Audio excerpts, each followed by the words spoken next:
بسم الله الرحمن الرحيم ألف لام ميم ذلك الكتاب لا ريب فيه هدى للمتقين صدق الله المولانا العظيم قال رسول الله صلى الله عليه وسلم طلب العلم فريضة على كل مسلم أو كما قال عليه الصلاة والسلام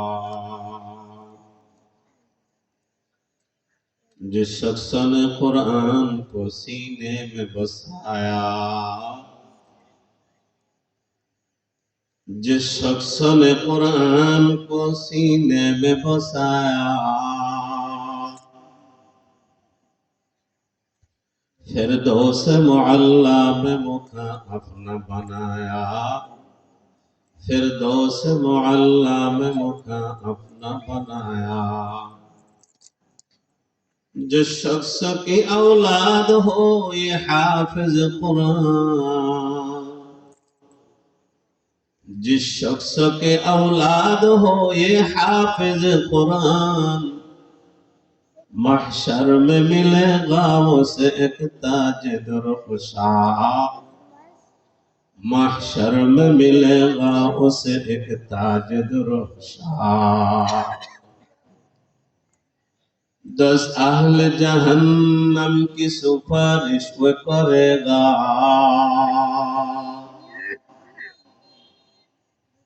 10 अहल जहन्नम की सुपारिश वो करेगा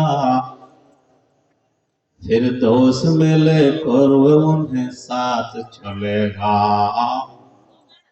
फिर दोस्त में लेकर वो उन्हें साथ चलेगा 10 नेकियां हर हरफ पे पाता है मुसलमान 10 नेकियां हर हरफ पे पाता है मुसलमान यूं काबिल सदरश को है हर हामिल कुरान यूं काबिल सदरश को है हर हामिल कुरान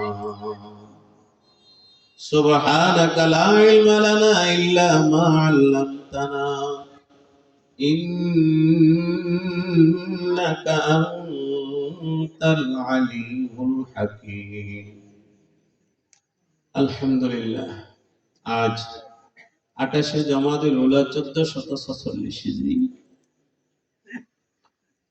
16 अग्रहायण 1431 বাংলা পয়লা ডিসেম্বর 2024 রবিবার নলুয়া দারুল উলুম ইসলামী মাদ্রাসা এতিমখানা কর্তৃক আয়োজিত 37তম তাফসীর কোরআন মাহফিলের সম্মানিত সভাপতি মাহফিলের প্রধান অতিথি বিশেষ অতিথিবৃন্দ উপস্থিত বাবার বয়সী মুরব্বী বাবারা সমবয়সী যুব সমাজ পর্দার মাওলানা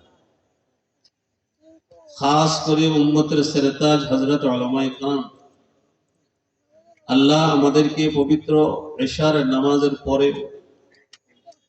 মাওলাই করিম আমাদেরকে রহমত করে দয়া করে কোরআনের মহব্বত বসাইছেন এজন্য দিল থেকে শুকর করছি আলহামদুলিল্লাহ আর একটু জোরে শুকর করি আলহামদুলিল্লাহ এই নলুয়া দারুল উলুম মাদ্রাসা অত্যন্ত প্রাচীনতম একটা প্রতিষ্ঠান আপনারা দূর দূর থেকে এসেছেন মাদ্রাসা দ্বীনি মাদ্রাসা কোরআনের মার্কাজ সে হিসাবে কোরআনকে আলোচনা সামনে রেখে সূরা বাকারার প্রথম আয়াতটি পড়েছি ছোট্ট করে পড়েছি অল্প করে পড়েছি বুঝতে পেরেছেন আলোচনাও সংক্ষেপ হবে অনেক রাত জেগে আলোচনা আমাদের সমাজে সাধারণত এই পরিবেশে আমরা হয় না করি না সারা রাত জেগে বয়ান হলো কিন্তু ফজরের নামাজে মসজিদে মুসল্লি পাওয়া গেল না সারা রাতের ওয়াজের কোনো দাম বলেন না কোনো দাম নাই আমরা গত 2 বছর আগে মনে হয় গত বছর আর যাইনি সে সিরাজগঞ্জ জামতলী একটা মাহফিল রাত 1টা কত মিনিটে বয়ান শেষ হলো এরপরে হুজুর মাত্র আইবো, আপনারা যে বয়ান ছাড়ি দিলেন। আমরা 1:30 বাজে শুইলাম, কর্তৃপক্ষ শুইতে শুইতে 2টার পর। ফজরের সময় আমি আজান দিয়া মুসল্লিকে ডাকতেছি, মুসল্লি পাই না। বলেন এই ওয়াজের দ্বারা কোনো লাভ আছে বাবা? 4 পয়সার মূল্য আছে? সারা রাত ওয়াজ শুনেছেন, কিন্তু ফজরের একটা সেজদার দাম হবে? চিল্লাই বলেন, একটা ফজরের সেজদার দাম? আল্লাহ আমাদেরকে দ্বীনি মাহফিল গুলাতে দ্বীন বুঝে আমল করার তৌফিক দেন, আমিন বলেন। আমি তাদের সঙ্গে আলোচনা করব। আমরা সাধারণত স্কুল, কলেজ, ইউনিভার্সিটির গেটে দেখি শিক্ষা জাতির মেরুদণ্ড। দেখেন কিনা বলেন? শিক্ষা জাতির মেরুদণ্ড।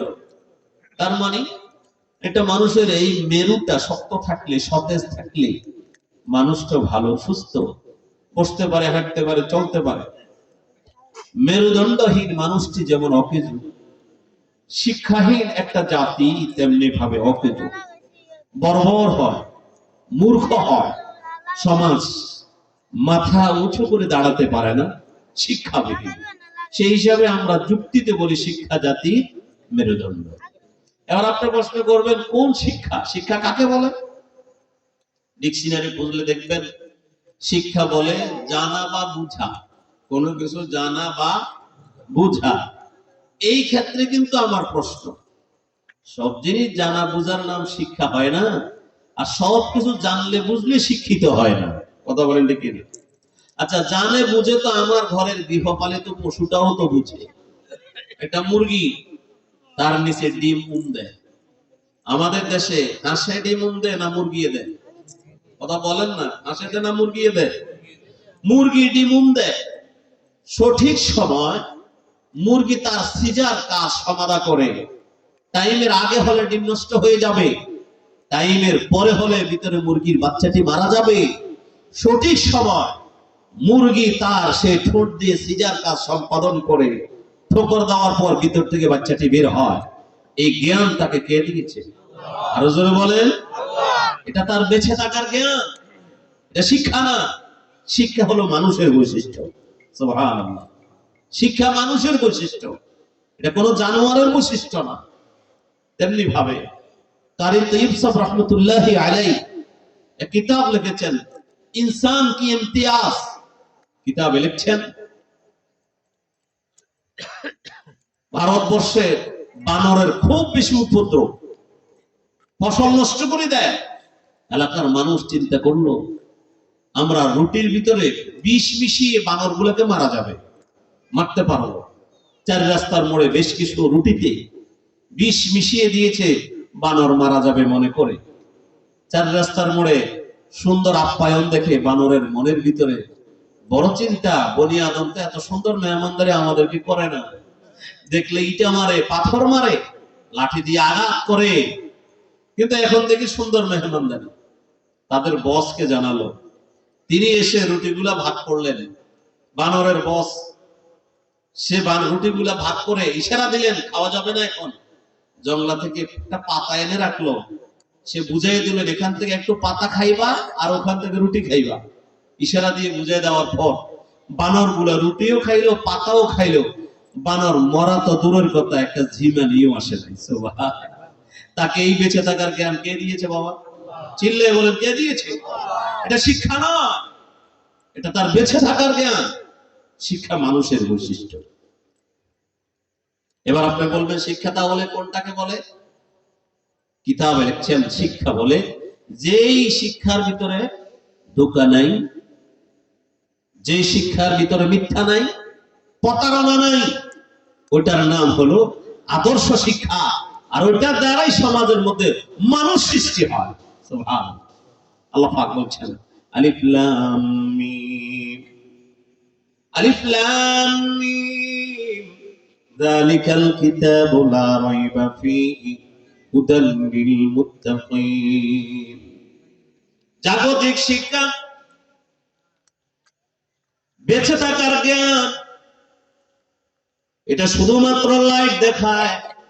আমার মোবাইলের মধ্যে একটা লাইট আছে, আমি এটা দিয়ে রাস্তা দেখি, কিন্তু এটা দিয়ে আমি রাস্তা চিনতে পারি না। আল্লাহর বলি কিতাবে লেখে একটার নাম হলো রাস্তা দেখা। রাস্তার ভিতরে কোনো গর্ত আছে কিনা, কোনো কাঁটাযুক্ত জিনিস আছে কিনা এটা দেখা। আর একটা হলো রাস্তা চিনা।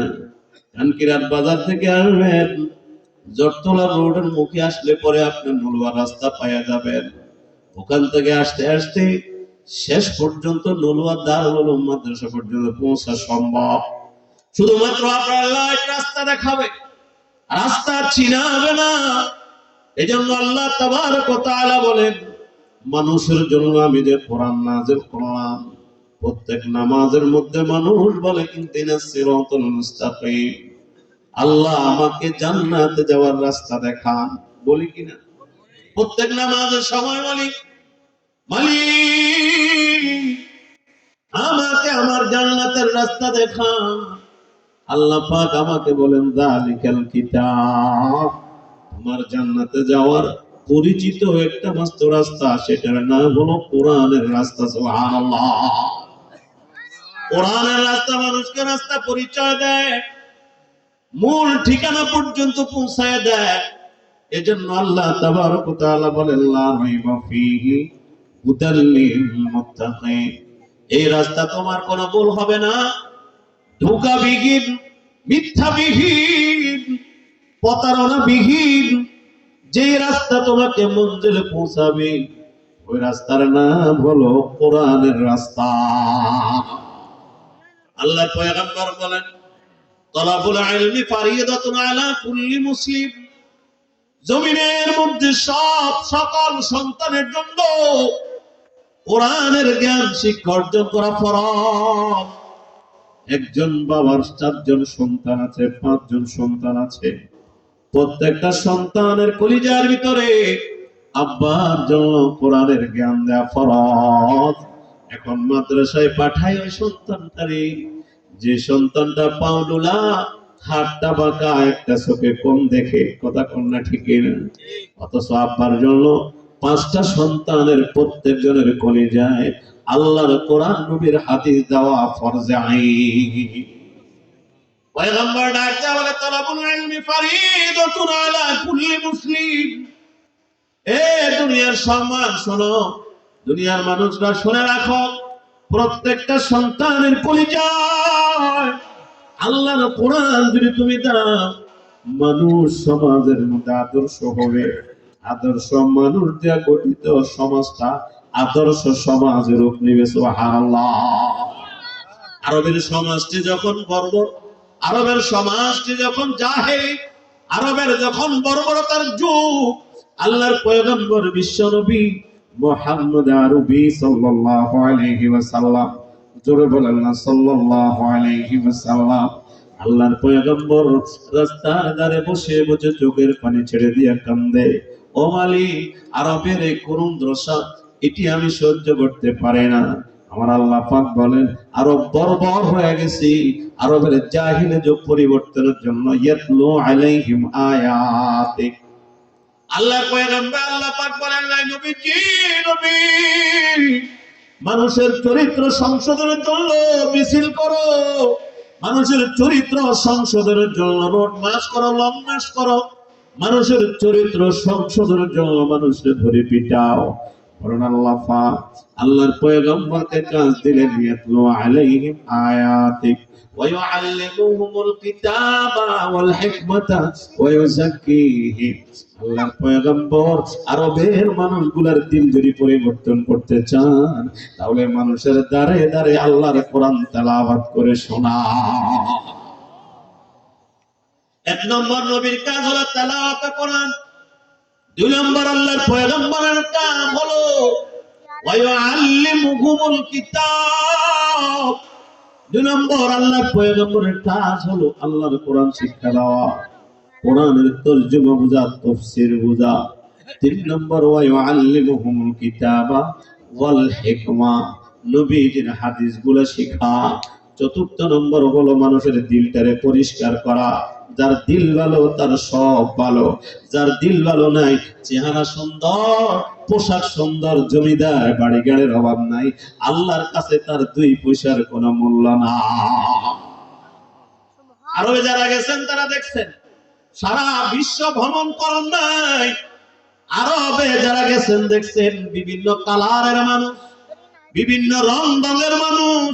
বিশেষ করে আফ্রিকান মানুষগুলা দেখলে আপনার কাছে ভয় লাগবে। মানুষগুলার কি কালচার আছে বলেন না, কি ডাইট আছে, কি কাঠিং আছে, দেখতে বেডঙ্গা। এদের ভিতরে একটা লোকের নাম ছিল হযরতে বেলাল। বেলাল কি ছিল? সাহাবায়ে কেরাম নবীকে বলেন, নবীজি আপনার বেলাল আমাদের বন্ধু, অসুবিধা নাই, কিন্তু মসজিদে নববীর মুয়াজ্জিনের দায়িত্ব আপনি বেলালকে দিয়েছেন পয়গম্বর। নবীজি যেই মিম্বরের খুতবা আপনার দেন গো, ওই মিম্বরের একজন মুয়াজ্জিন আরো যোগ্যতা সম্পূর্ণ হলে ভালো হয়। কি যোগ্যতা রে? ওই বেলাল আশহাদু বলতে আশহাদু বলে ফেলি। বেলালের জিহ্বা বার, বেলালের চেহারার মধ্যে কোনো রূপ রং নাই। আমার বেলালরে পরিবর্তন করে দাও। আল্লাহর পয়গম্বর বলে, আমার বেলালের মুয়াজ্জিনের খাতা থেকে পরিবর্তন করার জন্য আমার কাছে সেই শব্দ না। বেলাল কি ছিল? যদিও কালার সঙ্গে না, বেলাল গোলামের ঘরে গোলাম, বেলালের বাবা গোলাম, বেলাল নিজে গোলাম, বেলাল হাবশা দেশে। কিন্তু বেলাল আর দিলটা তার ভালো ছিল। বেলাল জমিনে আটে আরশ আজিমে বেলালের খড়মের আওয়াজ শোনা যায়। मुंह देख लिया आईना में, फिर दाग न देखा सीने में, तकबीर तो होती है मस्जिद की मीनारों में। এখনো তো আযান হয়, কিন্তু বেলালের সেই ধ্বনি নেই যেই ধ্বনি জমিনে হয়, আল্লাহর আরশে আওয়াজ হয়। সুবহানাল্লাহ, সুবহানাল্লাহ।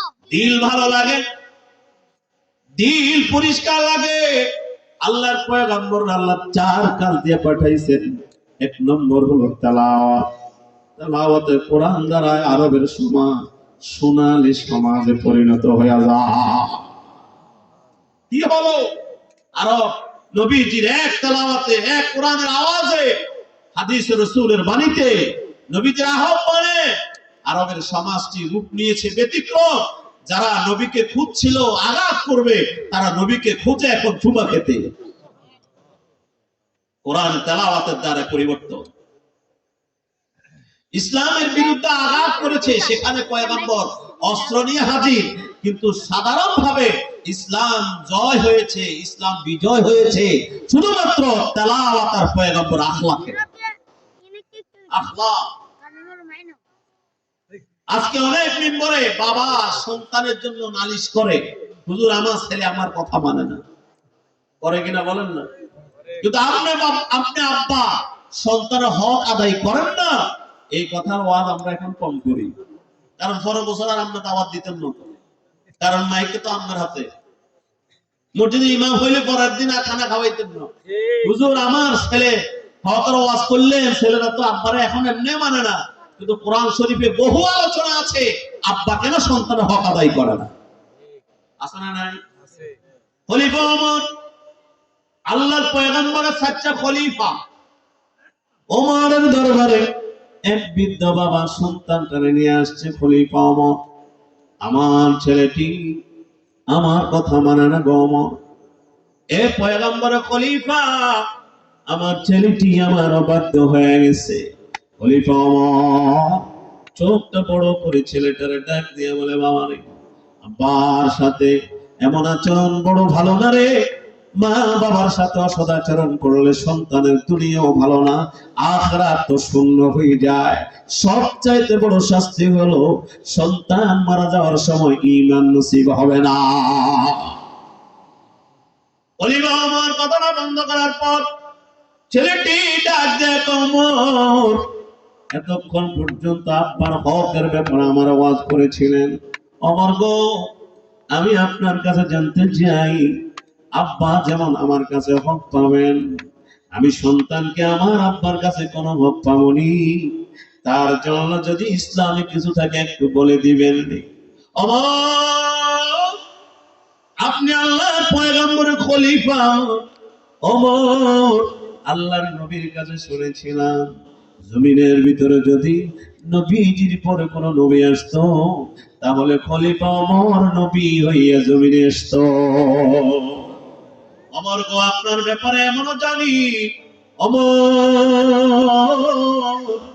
আপনি জমিনের ভিতরে কোন জিনিস কল্পনা করলে আসমান থেকে আল্লাহ নবীর কাছে ওহী নাযিল করে। সুবহানাল্লাহ। ওমর আপনার ব্যাপারে আল্লাহর পয়গম্বর অনেক সুসংবাদ দিয়েছে। ওমর আমি আমার আব্বার সাথে আচরণটি যদি খারাপ করে থাকি, সরি বললাম, আব্বার কাছে এখনই ক্ষমা চাইলাম। তবে ওমর গো, আমি আমার আব্বার কাছে কোনো হক যদি পাই, ইসলামে যদি কিছু থাকে, আল্লাহর রাস্তে বলে দেন। খলিফা ওমর ডাক দিয়ে বলে, ছেলে, আমার ইসলাম তো দুই দিকের কথাই বলে দিয়েছেন। ইসলাম একমাত্র স্বয়ং সম্পূর্ণ একটা দিন। যেরকম সুবহানাল্লাহ। ইসলাম ইজ দ্য বেস্ট। ইসলাম স্বয়ং সম্পূর্ণ। ইসলামের নবী for his the greatest leader of all times was Muhammad sallallahu alayhi wasallam. Muhammad আরবের ধর্ম শ্রেষ্ঠ ধর্ম, মুহাম্মদের বাণী শ্রেষ্ঠ বাণী, মুহাম্মদের বাণীর উপরে কারো বাণী হতে পারে না। খলিফা ওমর বলেন, আমার আব্বা যেমন আমার কাছে হক পাবে, আমি কি আমার আব্বার কাছে হক পাবনি? খলিফা ওমর ডাক দিয়ে বলে, যুবক রে, তুইও তোর আব্বার কাছে হক পাবি। আমার ইসলামের ভিতরে দুটো কথা বলে দেয়া আছে, কি হক পাবো বলে দেন। বলে, আমি এক নম্বর হক কি পাবো একটুখানি বলে দেন। খলিফা ওমর ডাক দিয়ে বলে, ও সন্তান শুনে নাও, এক নম্বর হক তুমি তোমার বাবার কাছে পাইবা। তোমার আব্বা যখন নারী নির্বাচন করে, বিবি নির্বাচন করে, তোমার মা নির্বাচন করে, তখন একজন দিনদার বিবি বিবাহ করবে। এটা তোর এক নম্বর হক। এটা তোর এক নম্বর হক। তুই সন্তান, তোর বাবার কাছে এক নম্বর হক পাবি। তোর যখন মাটা নির্বাচন করবে তোর বাবা, অর্থাৎ বিবাহের পেড়িতে বলবে তোর আব্বা, তখন একজন নেককার বিবি বিবাহ করবে।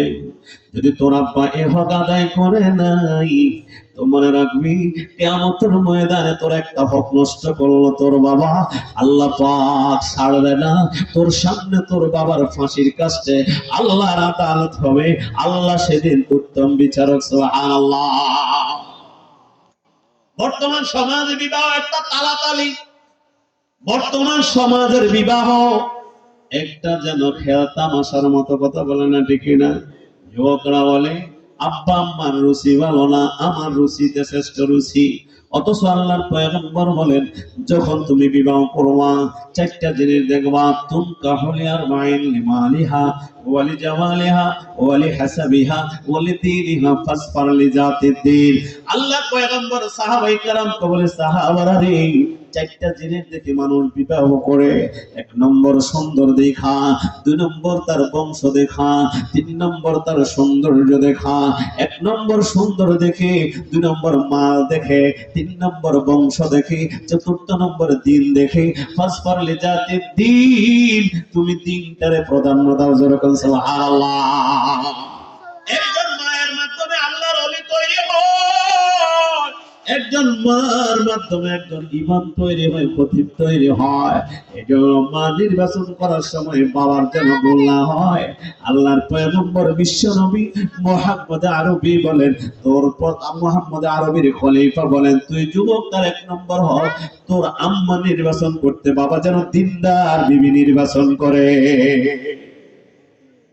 বিবাহ করা টাকার জন্য, বিবাহ করা বিদেশের একটা বিশাল জন্য, বিবাহ করে বড় বংশে বিবাহ করলে বড় বাড়ির জামাই বলবে, মিয়া বাড়িতে বিবাহ করলে মিয়া বাড়ির জামাই বলবে। একটা হুন্ডার জন্য বিবাহ করে একটা প্রবাসের ভিসা পাবে, আমেরিকা যাওয়ার সুযোগ হবে, এই টেনশনে বিবাহ করে। অথচ পয়গম্বর বলে, মান মান মান মান মান তাজাওয়াজা ইমরাতান লি'izziha লাম ইয়াজিদহুল্লাহু ইল্লা যুল্লা ওয়া মান তাজাওয়াজাহা লিমালিহা লাম ইয়াজিদহুল্লাহু ইল্লা ফাকরা ওয়া মান তাজাওয়াজাহা লিহাসাবিহা লাম ইয়াজিদহুল্লাহু ইল্লা তানা। ওয়া মান তাযাওয়াজা ইমরাতান লাম ইয়ারিদ বিহা ইল্লা আন ইয়াগুদ্দা বাসারা ওয়া ইউহসিনা ফারাজা বারাকাল্লাহু লাহু ফিহা ওয়া বারাকা লাহা ফি। আল্লাহর পয়গম্বর বিশ্ব নবী মুহাম্মদ আরবি সাল্লাল্লাহু আলাইহি ওয়াসাল্লাম বলেন, কেউ যদি বিবাহের টাকার জন্য ওই ব্যক্তিটা বিবাহের পরে দিন দিন ফকির হতে থাকবে। কেউ যদি বিবাহ করে বংশ দেখা, ওই ব্যক্তি বিবাহের পরে নির্বংশী হতে থাকবে। কেউ বিবাহ করলো সুন্দর একটা বাড়িতে বড় জামাই হবে, সম্মান পাবে, বিবাহের পরে সে আস্তে আস্তে বেইজ্জত হতে থাকবে, ফকির হতে থাকবে।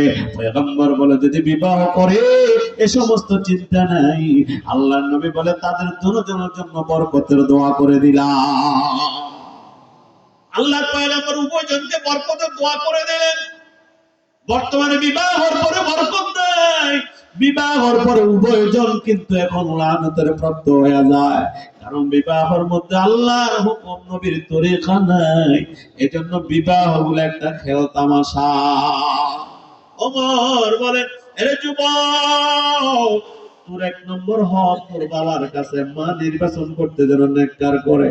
দুই নম্বর ফালি হোসেন ইসলাম, যখন তুই দুনিয়াতে আসবি তোর আব্বা একটা মুসলমানের নাম রাখবে, ইসলামী একটা কি রাখবে বলে না। ও আদাবাহু, যখন তুমি একটু বড় হইবা তোমার কোরআনের জ্ঞান দিবি। সে ছেলেটা ডাক দেয়, কয় হুজুর আমার আব্বা একটা হকও আদায় করে না। আব্বা একটা হক আদায় করে নাই। আমার আব্বা আমার মা নির্বাচন করতে একটা নর্তকী মেয়ে বিবাহ করেছে। আমার মা নামাজ পড়ে না, আমার মা কোনো রোজা রাখে না, আমার মা দিন নাই, আমার মা কোরআন পড়ে নাই, আমার নামটাও মুসলমান নাম রাখে নাই, আর আমাকে কোরআনের জ্ঞান দেয় নাই।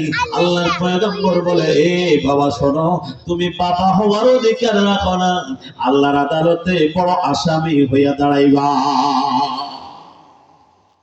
সন্তানও বাবার কাছে হক পায়। বর্তমানে ছেলে মেয়েগুলাকে কোরআনের জ্ঞান দিতে বললে আমরা অনেক কিছু ভাবি, অথচ এই আল্লাহর কোরআন এটা আপনার জন্য সন্তানকে দেওয়া ফরজে আইন, আব্বার উপর দায়িত্ব। এটা তাকে আপনি অনুগ্রহ করেন নাই বা আপনার হুকুম আদায় করেছেন, আল্লাহর ওয়াদা ছিল এটা আদায় করছেন। হযরত আলী রাদিয়াল্লাহু তাআলা আনহু দাঁড়িয়ে আছেন, এক ভদ্রলোক আসে, আবার আলী আমি আপনার কাছে জানতে চাই, দুনিয়ার ভিতরে আমি কি সম্পদ চাইবো নাকি কোরআনের জ্ঞান চাইবো? হযরত আলী ডাক দিয়ে কয়, তুমি কোরআনের জ্ঞান চাও। ছেলেটা বলে, হুজুর সম্পদ কেন চাইবো না? ও সম্পদ হলো ফেরাউন নমরুদ হামানের ত্যায্য সম্পদ, আর কোরআন হলো নবী রাসূলের রেখে যাওয়া সম্পদ, এটা তুমি গ্রহণ করো। সম্পদ যত বাড়ে তার দুশ্মন বাড়ে, সম্পদ যত বাড়ে নিজের ঘরেও দুশ্মন তৈরি হয়ে যায়। আর কোরআনের জ্ঞান যত বাড়ে, কোরআনের জ্ঞানের কারণে তার সম্মান বাড়ে, দিন দিন ইজ্জত বাড়ে। সম্পদ বাড়লে সম্পদের পাহারা দেওয়া লাগে, আর কোরআনের জ্ঞান বাড়লে কোরআনের জ্ঞান তারে পাহারা দেয়। আল্লাহু আকবার কোন, কোরআনের জ্ঞান তাকে পাহারা দেয়, এটা আল্লাহর কোরআনের বৈশিষ্ট্য।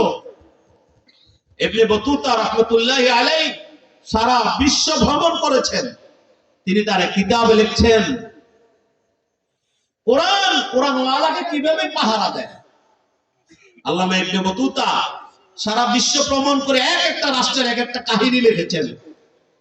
মালদ্বীপ কিভাবে মুসলমান হয়েছে, মালদ্বীপে সাগর ঘেরা এলাকা, এখানে মানুষ কিভাবে মুসলমান হলো, তিনি কিতাবের মধ্যে লিখছেন। মালদ্বীপ সফরে গেলেন, ফজরের পরে চতুর্পাশে আযান শুনলেন, সুবহানাল্লাহ। আল্লামা ইবনে বতুতা ফজরের পর হঠাৎ করে চিন্তায় পড়ে গেলেন, বুঝলাম না, চতুর্পাশে দেখি সাগর এলাকা, সাগর ঘেরা, কিভাবে এখানে আযানের ধ্বনি আসলো, কিভাবে মুসলমানরা প্রবেশ করলো? আল্লামা ইবনে বতুতা ফজরের পরে দোকানের পাশে যাইয়া জিজ্ঞেস করলেন, এ মালদ্বীপের ভাইরা, আমাকে মালদ্বীপের ইতিহাসটাকে একটু শোনাবো, মালদ্বীপে মুসলমান কিভাবে প্রবেশ করেছে? আমি বড় অবাক। ফজরের সময় চতুর্দিকে আজানের আওয়াজ পাইলাম, মুসলমানরা আজানের ধ্বনি পেলে কলিজাটা ঠান্ডা হয়ে যায়। আজানের ধ্বনি পেয়েছি কেন? এখানে মুসলমান কি ভেবে এসেছে একটা দুইটা মসজিদ নয়, চতুর্পাশে দেখা যায় এখানে মুসলমানরা খেলা আছে, মনে হয় অনেক বেশি মুসলমান। আল্লাহর বান্দা ডাক দেয়, ভয় ও ইবনে বতুতা, আমি আমার বাবা থেকে ঘটনাটা শুনলাম। আমাদের মালদ্বীপের ইয়ার পাশ দিয়া আরবের একটা বণিকের জাহাজ যাইতেছিল, সবগুলা মানুষ যেতে যেতে মোহনার ভিতরে আটকা পড়ে গেল, লঞ্চটা ডুবে গেল, সব মানুষগুলা মরল, একটা মাত্র ছেলে কৈশোর হঠাৎ করে তক্তার উপরে বেশি মালদ্বীপ এরিয়া কোল ঘেঁষে এসে দাঁড়ায়া যায়। আমরা সব এরিয়ার মানুষগুলো অবাক কাণ্ড, পুরা লঞ্চটা ডুবে গেল, সব মানুষ মারা গেল, একটি মাত্র কৈশোর ডুবলো না, কেমনে চলে আসলো? জিজ্ঞাসা করার পর জানতে পারলাম, ছেলেটাকে জিজ্ঞাসা করলাম, তোমার নাম কি বাবা? বলে, আমার নাম হলো হাফেজ আবুল বারাকা। আরে হাফেজ মানে বুঝলাম না, তুমি হাফেজ মানে কি বংশ? না না, আমি কোরআনটারে হেফজ করেছি, কোরআনটারে আমার সিনাই নিলাম, এজন্য মনে হয় আমি ডুবি নাই। আল্লাহর কোরআনের কারণে কলিজার ভিতরে আল্লাহ দয়া নাযিল করেছে, সুবহানাল্লাহ। আল্লামা ইবনে বতুতা তার কিতাবের ভিতরে লেখে, ওই এলাকার মুরব্বি বাবা বলতেছে আর চোখের পানি মুছতেছে আর বলে, যুবকটা যখন আমাদের কোল ঘেঁষে এসেছে সবাই মিলে তাকে আলিঙ্গন করলাম, একটা বৃদ্ধ মায়ের ঘরে ছেলেটিকে জায়গা দেওয়া হলো। ছেলেটাকে যখন তার ঘরে রাখছে, কয়েকদিন পর সকালবেলা দেখে মহিলাটা বসে বসে চোখের পানি ছেড়ে দিয়ে কাঁদে। আল্লামা ইবনে বতুতা লেখে, হাফেজ আবুল বারাকা বৃদ্ধ মাটারে ডাক দেয়, আমি আপনার বাড়িতে মেহমান, আমার কারণে আপনি কষ্ট পাচ্ছেন, তার কারণে মনে হয় কান্নাকাটি করলেন। মহিলারা ডাক দেয়, হাফেজ আবুল বারাকা, না না, বরং তোর কারণে আমার ঘরে বরকত শুরু হয়ে গেছে। আমি তুই আসার আগে আমরা মাত্র মা মেয়ে দুইজন বসবাস করি রে, আমার কোনো স্বামী নাই, বিধবা, আমাদের উপার্জন করার কেউ নাই, মেয়েটারে আমার কলিজার ভিতরে রাখি, ঘর সংসারের মধ্যে কোন রকম সময় আমি কাটাই। কিন্তু তুই যখন ঘরে আসছিস, আমার ঘরে কে যেন অকাতরে বরকত ঠেলে দিয়েছে। আবার আমার বারাকা, তোর জন্য কাঁদি না রে বাবা, তোর জন্য কান্দি না। তাহলে মা কেন কান্দো? আমার বোনটাও তো কান্দে পাশে বসে বসে। হাফেজ আবুল বারাকাতের নিজের ভুল না, কিন্তু মনে মনে চিন্তা করছি, যার বাড়িতে থাকি উনি হলেন মা, উনি হলেন আমার বোন, কেন কান্দে দুইজন? আবুল বারাকাতের মন ঠিকানা। কিছুক্ষণ পরে ডাক দিয়ে কয়, মা আমি তাহলে আর এক বাড়িতে চলে যাব, আপনার বাড়িতে থাকার পরিবেশ আমার নাই। না রে বাবা, তোর জন্য কান্দি না, দরজার বাহিরে দেখ কতগুলো পুলিশ দাঁড়ানো, কেন মা পুলিশ গুলা দাঁড়ানো? এরা হাফেজ আবুল বারাকাত প্রত্যেক বছর যখন আমার দেশে এমন একটা সময় হয় রে, সরকার বাহাদুরের পক্ষ থেকে লটারি দেওয়া হয়, যার কন্যার নামে লটারি আসে ওই কন্যাটারে সাজাইয়া গোছাইয়া আমাদের চিতায় নিয়ে যাওয়া হয়, মন্দিরে নিয়ে যাওয়া হয়, সন্ধ্যাবেলা রাখি, সকালবেলা তার লাশ আমরা গ্রহণ করা লাগতো। হাফেজ আবুল বারাকাত ভাগ্যের নির্মল পরিহাস, আজকে আমার মেয়ের নামে লটারি এসেছে। হাফেজ আবুল বারাকাত, আমি আমার কলিজার ধনটা আজকে বুঝে ছেড়ে দেব, রাজপ্রসাদে গ্রহণ করবে, আমার মেয়েটারে সেখানে নিবি, রাতের বেলায় আমার মেয়েটাকে মেরে ফেলবে, সকালবেলা তার লাশ গ্রহণ করে চিতায় নিয়ে তাকে পড়ে ফেলা হবে। হাফেজ আবুল বারাকাত বলে, মা আমার বোনটারে দিবে না, বোনের জায়গায় আমার পাঠায়া দাও, আমি তাদের চিতার ভিতরে রাত যাপন করব, কোনো অসুবিধা না।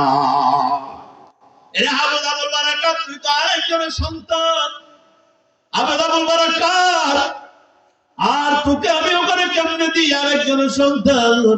হাফেজ আবুল বারাকাত বলে, মা আমার কোনো ভয় নেই, মুসলমান আল্লাহ ছাড়া কারোরে ভয় করে না। মুসলমানের কলিজার ভিতরে কোরআন আছে, মুসলমান আল্লাহ ছাড়া কারোর ভয় করে না। এটা অন্যরা বুঝতেও পারে না, বুঝুক, বাংলার মানুষ সহজে বুঝতে পারে। কতজন পাশের কাছে ঝুলেছে, কত রক্ত ঝরেছি, কিন্তু নিজের ঈমান বলকে ধারণ করেছে, কারো কাছে মাথা নত করে না। এটা মুসলমানদের ঐতিহ্য, এটা মুসলমানদের পাওয়া। আল্লামা হাফেজ আবুল বারাকাত ডাক দিয়ে বলে, মা, আমি কোরআন আমার কলিজার ভিতরে আছে গো, ছেড়ে দাও, আমি তাদের চিতার ভিতরে রাত কাটতে পারো, অসুবিধা নাই, আমার বোনটার দিও না। বলে, পুরুষ নিবে না রে বাবা, নারী নেয়, এটা তাদের বড় বড় ধর্ম, সুতরাং নারী নিবে। আমার বোনের কাপড়টা আমারে পরাইয়া দাও, মা, আমার বোনের কাপড়টা আমারে পরাইয়া দাও।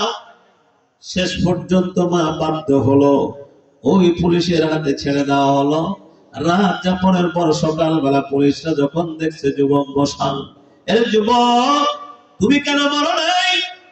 না না, আমি মরবো কিভাবে? ফজরের আযানের সময় যখন হয়েছে, আমার দেশে আমি এভাবে ফজরের নামাজ পড়তাম, মা আমাকে ডাকে দিত, ওই সময় মাত্র আমার কোরআন শরীফের একটা খতম শেষ হয়ে যায়।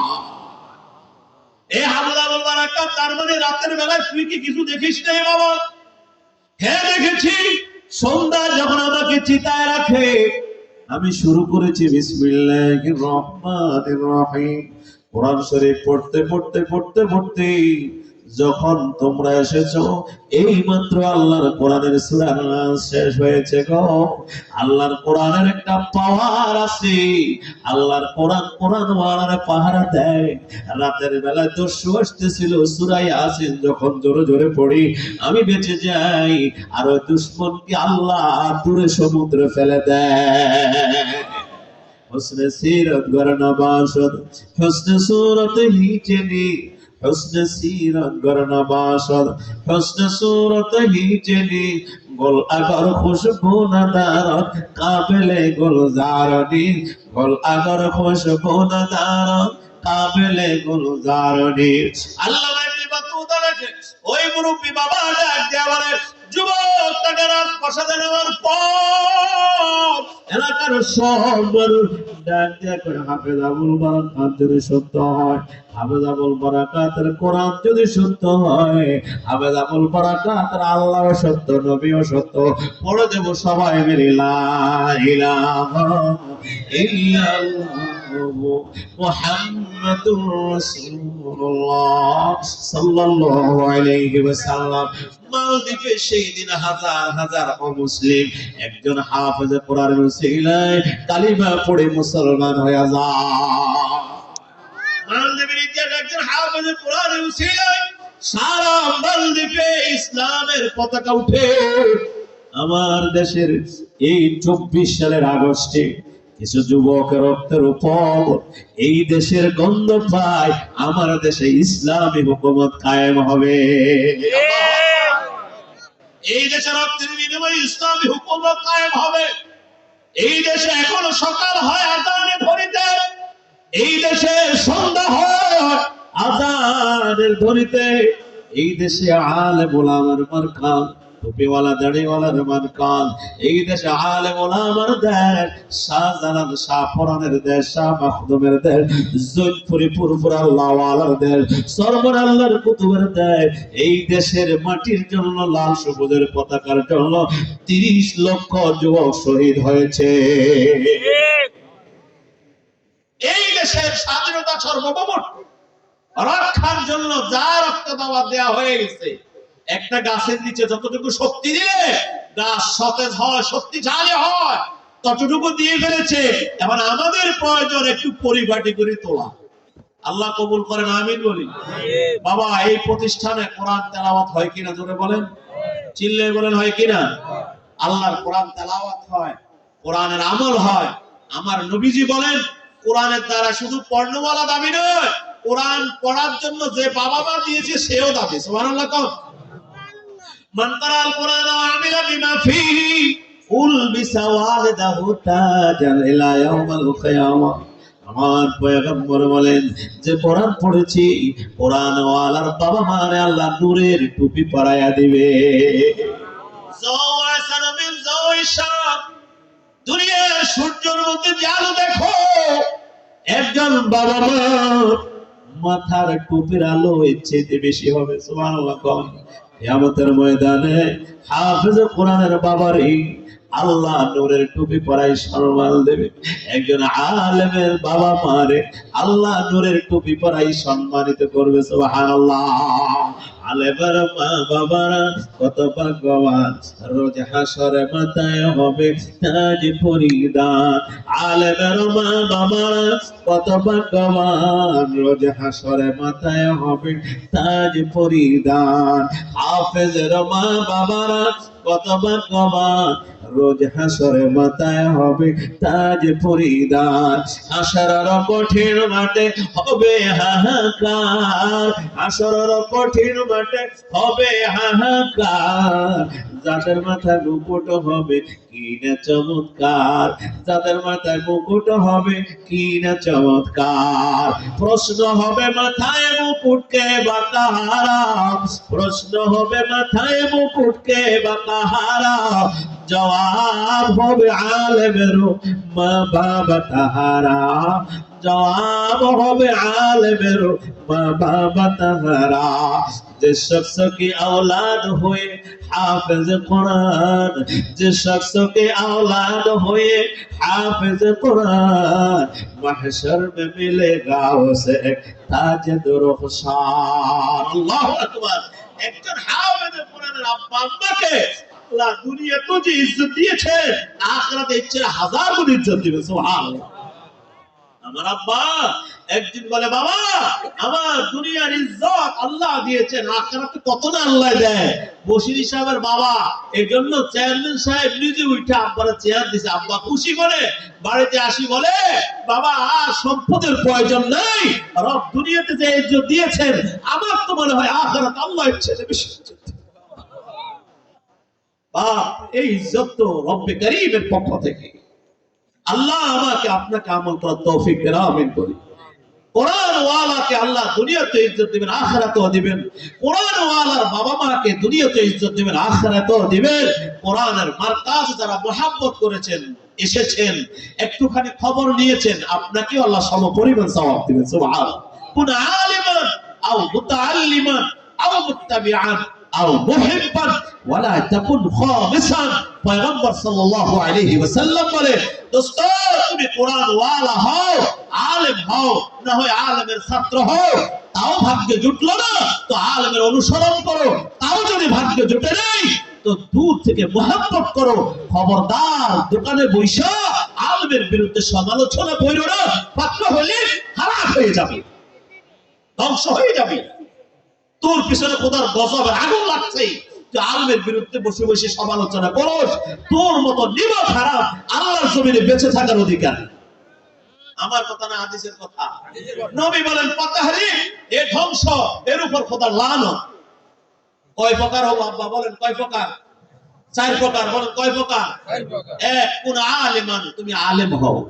2 আও মুতাআল্লিমান, না হয় আলেমের ছাত্র হও। নম্বর 3 আও মুত্তাবিআন, দুইটাও পারলা না তুমি তাহলে অনুসরণ করো।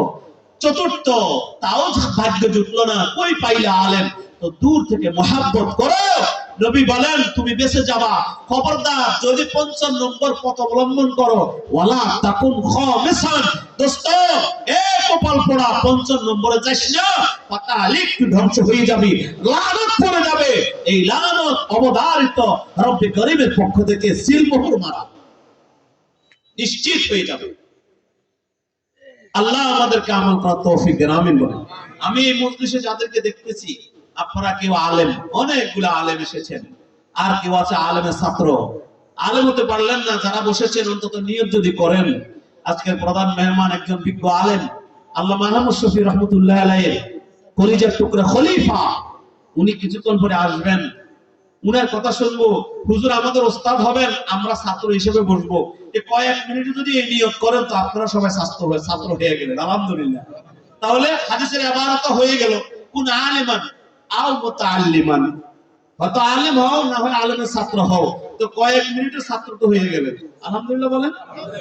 3 নম্বর, আও মুত্তাবিআন, না হয় অনুসরণ করো, আও মুহিব্বান, দূর থেকে মহব্বত করো। আল্লাহ এই 4 প্রকারের ভিতরে আমাদের সবাইকে কবুল করেন, একটু আমিন কর, আর জোরে আমিন কর। বাবা, আমার পরে আজকের প্রধান মেহমান আসবেন, আমিও খুব একটা সুস্থ না, 3 দিন লাগাতার জ্বর ভুগতেছি। আপনাদের এখানে জ্বরের পরে প্রথম মাহফিল, গাজীরহাট পড়ে ওই যে বুজুর্গ ওখানে মাহফিল, ফোনের উপর ফোন যেতে পারি নাই, খুব জ্বর। আর এই জ্বর বলে যারা ধরছে সে বুঝে, খুব অসুস্থতা। আল্লাহ আমাদের সবাইকে আজকের কথাগুলো আমল করার তৌফিক দেন, আমিন বলেন।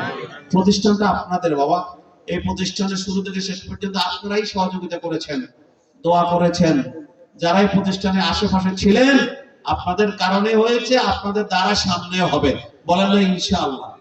আরো জোরে বলেন ইনশাআল্লাহ। বাবা, এই প্রতিষ্ঠান আপনাদেরকে আহাল বলবে। আমার জামে ইব্রাহিমিয়া সেনবাগে যে বলে আমাদের মাদ্রাসা, আমার কাছে খুশি লাগে।